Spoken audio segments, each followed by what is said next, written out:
Yeah. Oh, shit. It's embarrassing. Oh, I'm live. It's working. Oh, my God. Yes. Hi, Kieran. It's not working here. It's working here. It's just gone live. So it's gone live. I've got Kieran, and I don't know if anybody else. Oh, 5 people are logged in, so I don't know if maybe your message worked. Hi, everyone. Sorry, I've got Jeff on speakerphone. It's all a disaster tonight. I'm going to leave Jeff to try and sort us out at the other end. So hopefully he will get the link to all of you.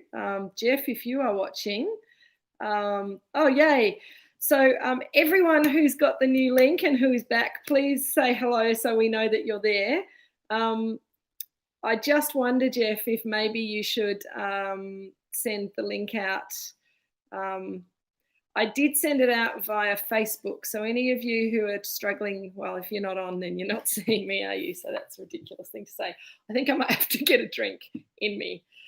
Right, glass of water first. Whew. Oh, hi, everyone. Yay, fantastic. Thank you so much for your patience, everyone. We have had some technical errors. Hopefully everyone's got this now. I will keep an eye on my phone just to make sure people are back on. New link. Angela, did you get the new link? Are you there? Anyway, all right, guys. Sorry for the waste of time. Now we're getting closer to 6 o'clock, even just by the machinations of technology. So get rid of that. Oh, yay! Thank you, guys. Well done, Moorooduc YouTube page. That's absolutely what to do, Kay. Bravo. Hi, Shell. Lovely to see you all. Hi, Sarah. Angela's there. Yay! Hi, Craig. Hi, Rob. Hi, Leon. Oh, so nice to see you all. Right, let's have a glass of wine, shall we? So tonight we are tasting Devilbean Creek Chardonnay 2018. I will tell you everything that you need to know, but I just need to get some of this in my glass.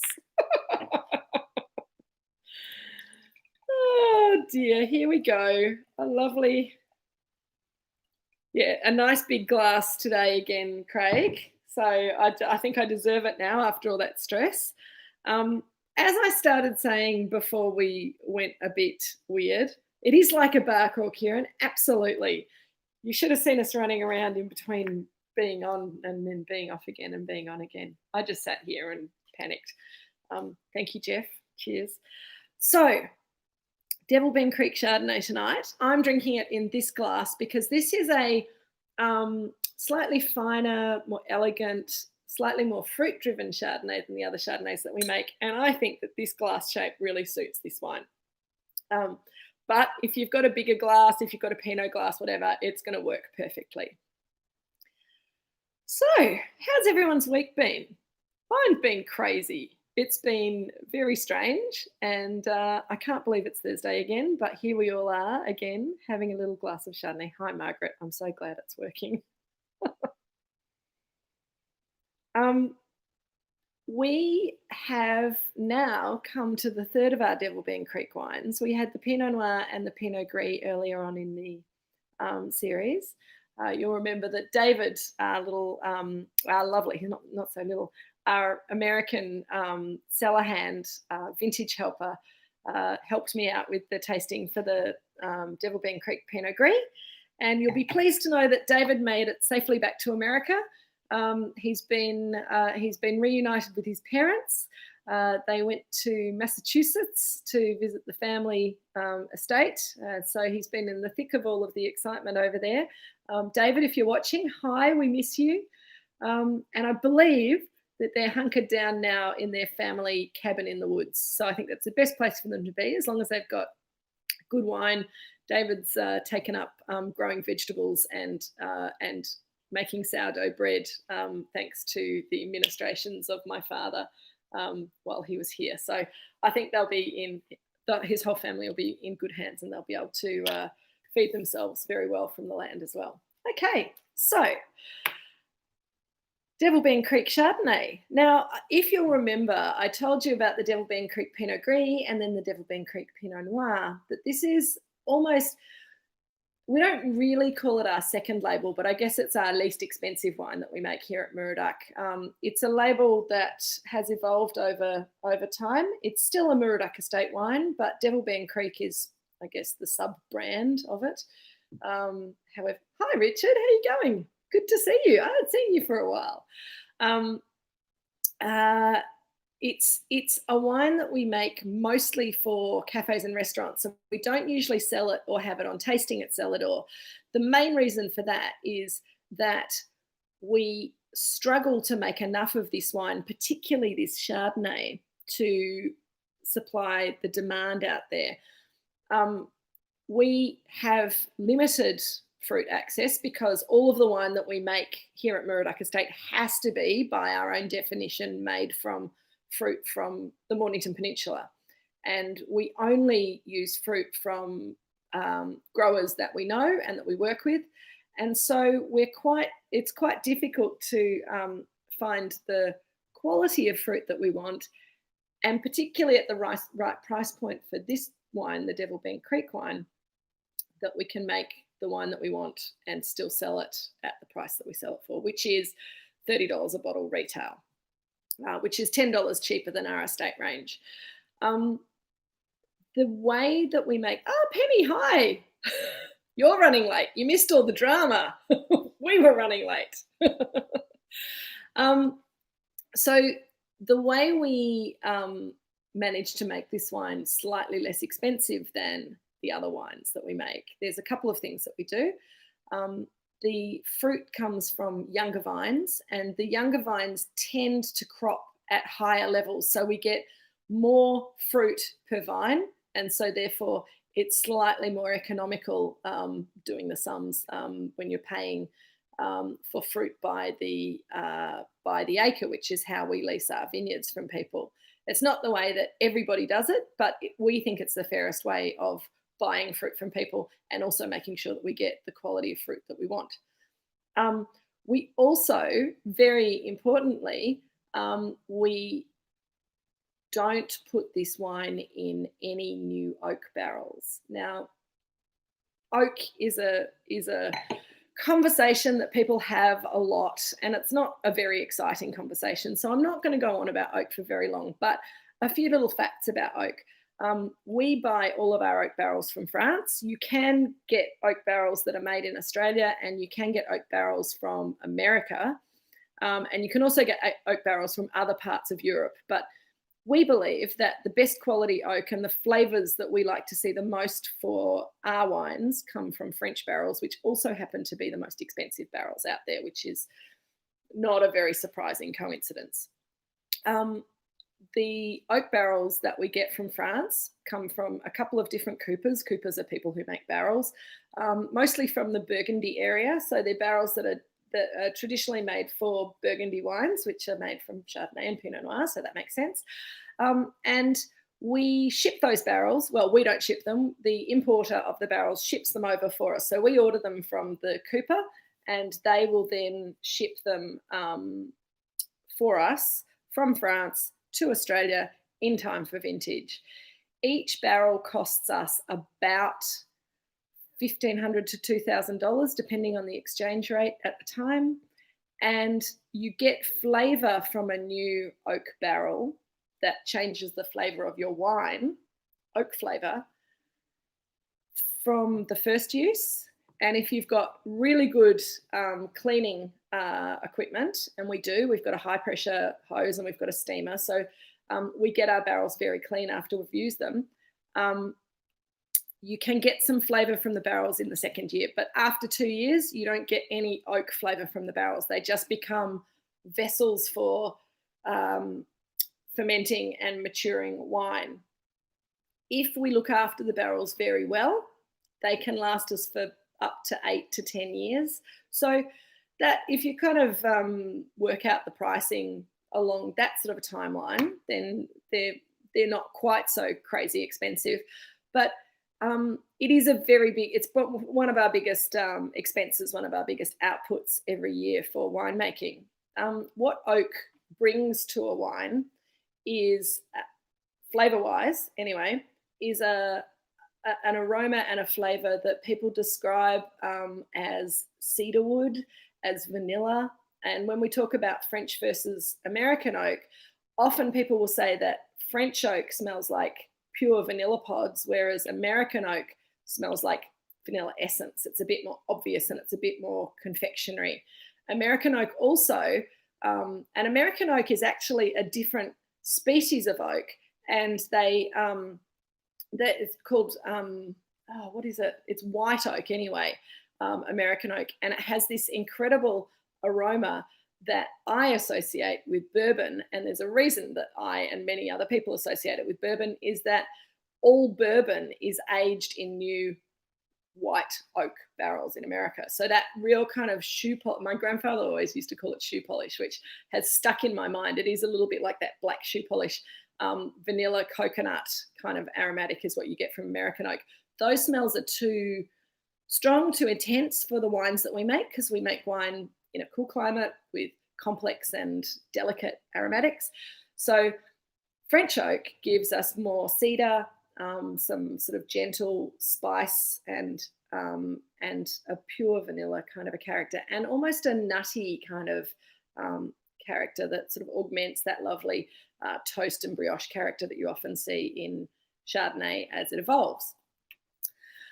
That's your new oak.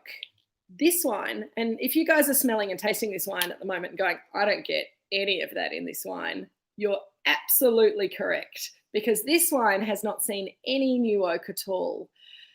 The way we make our Chardonnay is always that we ferment our Chardonnay juice in oak barrels. So people go, oh, but it's seen oak, but it hasn't seen new oak, and you're not getting the flavours of new oak in this wine. You're getting much more subtle flavours and aromas from the fact that the barrel is made of wood, and while the wine is fermenting and aging in that barrel, a little bit of oxygen can get in through the grains of the wood, and the wine can breathe. It can expand and contract just a little bit in a way that it wouldn't be able to do if it were in a stainless steel container.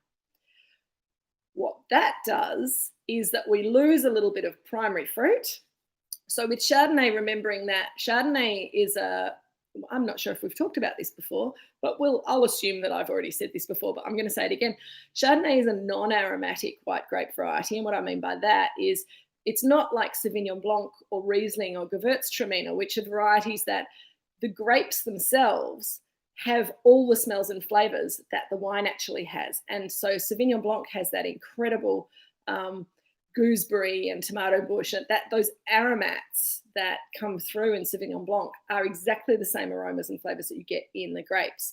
The same with Gewürztraminer. You get that rose petal lychee flavor in the grapes as well as in the wine. It doesn't change from grape aroma and flavor to wine aroma and flavor. Whereas non-aromatic grape varieties, when you taste Chardonnay grapes, they're delicious because they're sweet and they're ripe and they're juicy, but they don't taste anything like the wine that we make from these grapes. They taste like white grapes, they're yummy, but they don't really have that peachy, Granny Smith apple, those fruit characters that we get in Chardonnay. So what flavors and aromas do we get from the fruit when it ferments? They evolve, as I say, into, in a cool climate Chardonnay like this, you'd expect to see some citrus fruit aromas and flavors. And I often see lemon juice and lemon rind in this wine, and a little bit of grapefruit in some years. I'm not seeing it so much on the nose here, but just a little hint of grapefruit. Then you will see possibly some apple aromatics, Granny Smith apples or yellow apples. I can smell sort of golden delicious apples in here just a little bit, but more so white peaches and nectarines. Stone fruits are a character that you often see in Chardonnay. And if it's a cool climate, it's more those white nectarines and peaches. If it's a warmer climate, you get into the more of those yellow peach aromas and flavors, a little bit richer, a little bit riper, a little bit more voluptuous. And then if you grow your Chardonnay in a much warmer region where you can get it even riper, then you're going to go into tropical fruit aromas, and that's your sort of your pineapple, your pawpaw, your mango. And those are characters that by and large were very popular in Australian Chardonnay back in the 1980s and early 90s, and are very much shunned these days. And some of us are a little bit sad to see them gone, and a lot of people are very pleased not to have to wade through Chardonnays that taste like tinned pineapple anymore. So what we try to do is make sure that we pick our Chardonnay at a ripeness level that we're going to be getting that citrus fruit and white stone fruit, that we're not going too far into the tropical fruit character. I don't mind seeing a little bit of green pineapple there, but I certainly don't want to see overripe tropical fruit. I don't want to see mango. Don't want to see bananas, really. Those characters are characters that suggest that the fruit's maybe a little bit too ripe. The oak, as I'm saying, is not giving this any of those oak flavours, so it keeps those fruit flavours quite fresh and bright. I've been crapping on a little bit too long, so I'm just going to have a little taste. One of the reasons that, and I apologise as well, I've been terribly disorganised this week, and I apologise for only sending through your snack suggestions this afternoon, but I hope that some of you managed to get some things together. I know that Angela and her friends had a bit of a feast organised, and one of the reasons that I talked a lot about potato and bread-based snacks is that I do think that a Chardonnay like this, it's got lovely crisp acidity, it's got lovely lemony fruit flavours. It works really well with things like fish and chips and hot chips and potato cakes and focaccia that's got rosemary and maybe some salt on it, that kind of thing. Bread and butter, even really good bread and really good butter is fantastic with this sort of wine, but also nice hard cheeses that work well with bread and butter as well, like a cheddar or something like that is pretty delicious. Toasted almonds, thanks, Shell. I was going to say toasted almonds are one of my favourite matches to this sort of Chardonnay. They can be sort of that more Spanish kind of toasted almonds with a bit of salt and paprika on them if you want, but just toasted almonds by themselves are fabulous with this Chardonnay because they bring out the nuttiness of the wine. Richard wants to know if this is a trendy Chardonnay. Now, this is not really, we at Moorooduc are anything, if we are anything, we're not trendy. You will see a lot of Australian Chardonnays these days that are a lot finer, a lot tighter, that have more acid, less flavour, less richness to them than this wine. Now, partly we are looking at a Devil Ben Creek, which is a 2018 vintage, which means that it's already a couple of years old. And a lot of people would say, well, if that's your entry-level wine, you should be selling the 19s by now. But I always find that our wines really need a little bit of time in the bottle. And this wine, even though it's our little baby brother to the estate Chardonnay, I think it still has a real Moorooduc character to it. It's still wild yeast fermented. It's still fermented in those old oak barrels, and it's still been through a malolactic fermentation. And a lot of Australians are very nervous about malolactic fermentation in Chardonnays because that was the character that you got in those really overripe Chardonnays that was really buttery, almost like rancid butter in the worst examples. And I think that that buttery character can be very overwhelming. Sarah, I'm so glad you've got the smoked salmon and Jarlsberg. I think those flavours are delicious with this too. Jarlsberg's a great cheese because it's got that little nutty character to it as well as the cheesiness, and it's got a little bit of sweetness and a caramelly kind of a flavour to it, which works really well with this wine because this wine's got all of those little characters, that little caramel note, that little bit of melted butter, or even for me it's more like a really good piece of fresh bread with really good butter kind of slathered on top of it. That kind of comes through more on the palate than it does on the nose.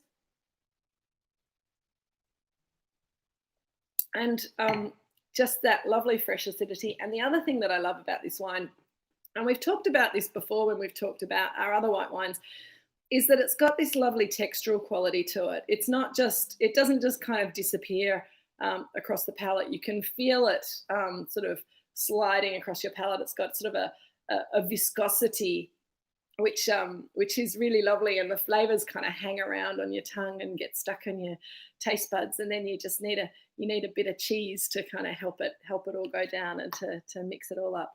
Yeah, it is a bargain penny. It's a terrific. Yes, Richard, you are absolutely trendy following Moorooduc and Cool Climate Chardonnay, and I think that more and more people are actually getting on board with these sort of styles of Chardonnays. That the pendulum swung, can't even speak tonight, swung all the way to the very austere style, and it's swinging back a little bit. And I think that we've swung a little bit to the middle, and we're all kind of finding out where Chardonnay balances itself, which I think is a really great thing, because it's such a lovely grape variety when it's done right, and it's so delicious. So what else do we have to talk about tonight? I think I've raced through it all, and I'm very aware that you'll hang around for nearly 15 minutes to get started.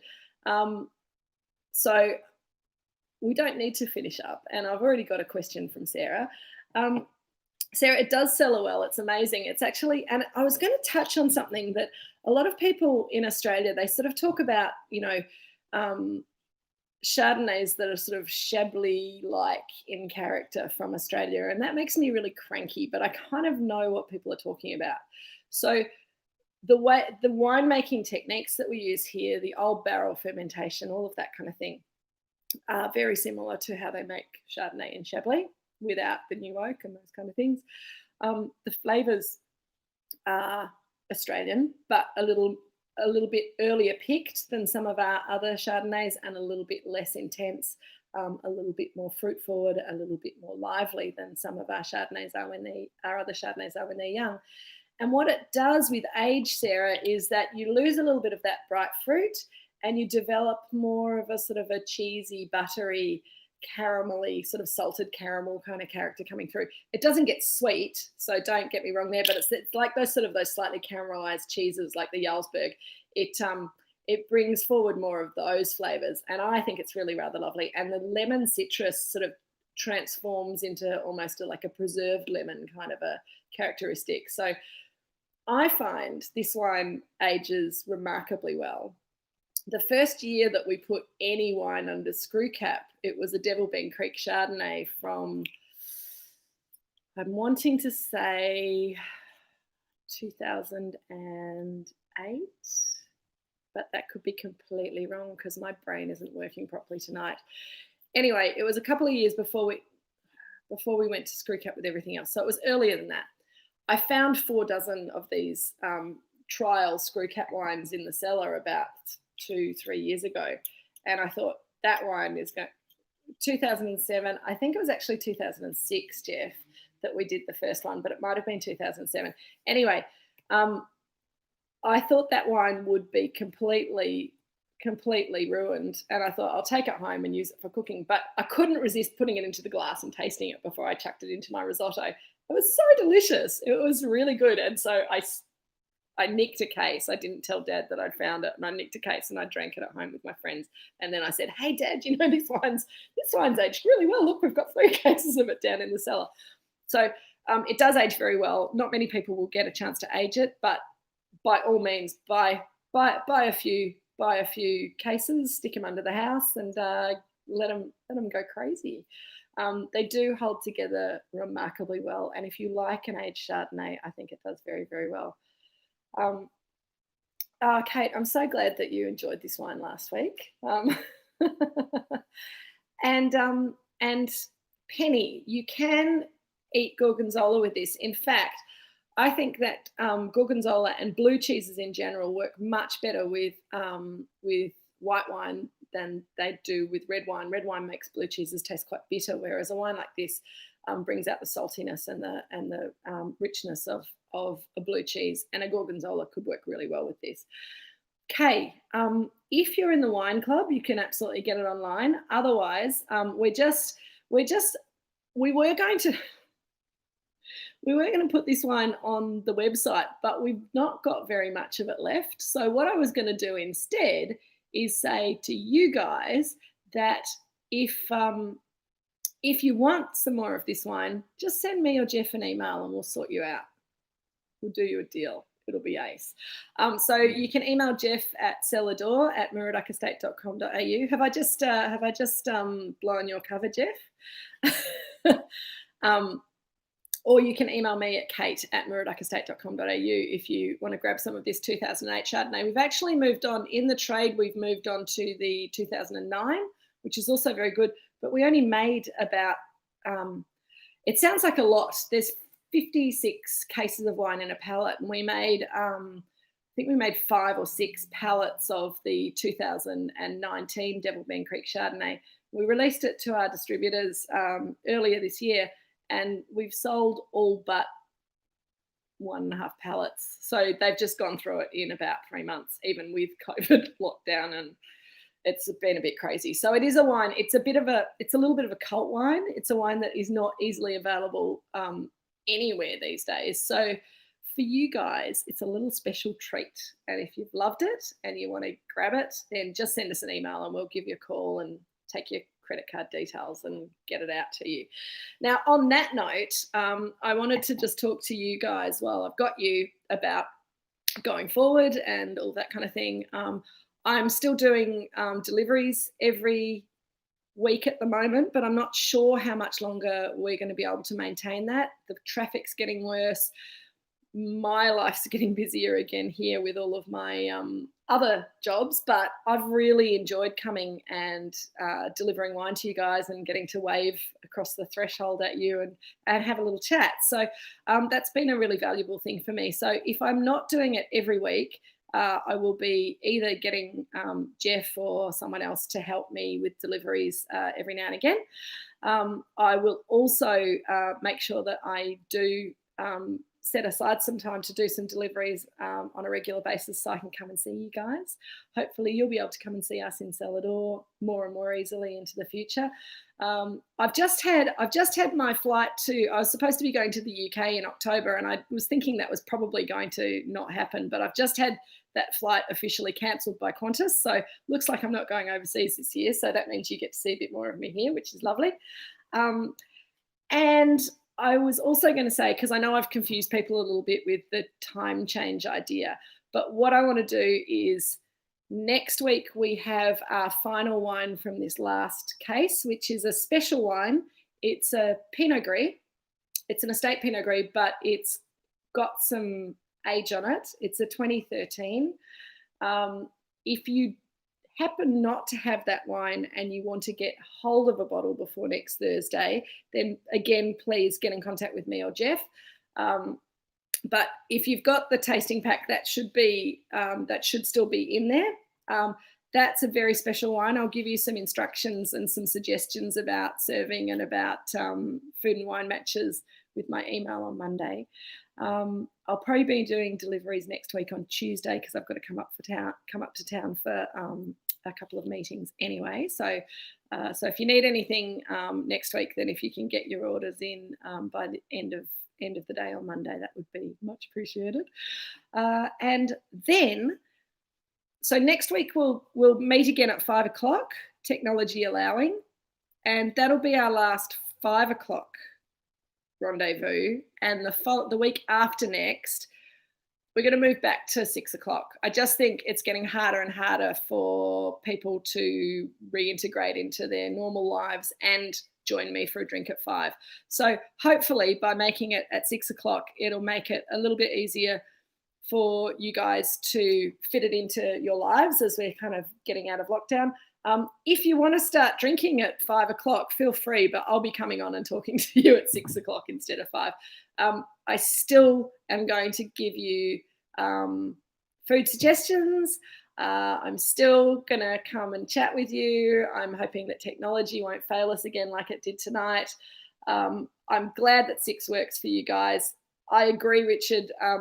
I've got my dog walkers out there in the dark at the moment, but I think getting the dog walked and fed before drinks makes for a much more peaceful life. So I'm going to leave you guys. Kate, I'm so glad that you're excited about next week. I think that wine's going to be super fabulous.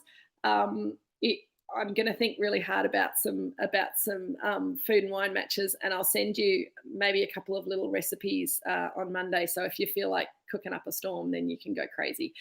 I'm getting overwhelming responses that 6 is better for most people, so that's great. Nobody said no, stay on 5, so I'm glad that works for you all. I'm going to sign out now. I'm going to say cheers to you all. I'm sorry about our technical difficulties. Cook off, I think that would be awesome, Shell, and I'll get you guys to all send me in photos of what you've managed to cook next week, and we'll have a little competition. There might be a bottle of wine in the offing, a prize.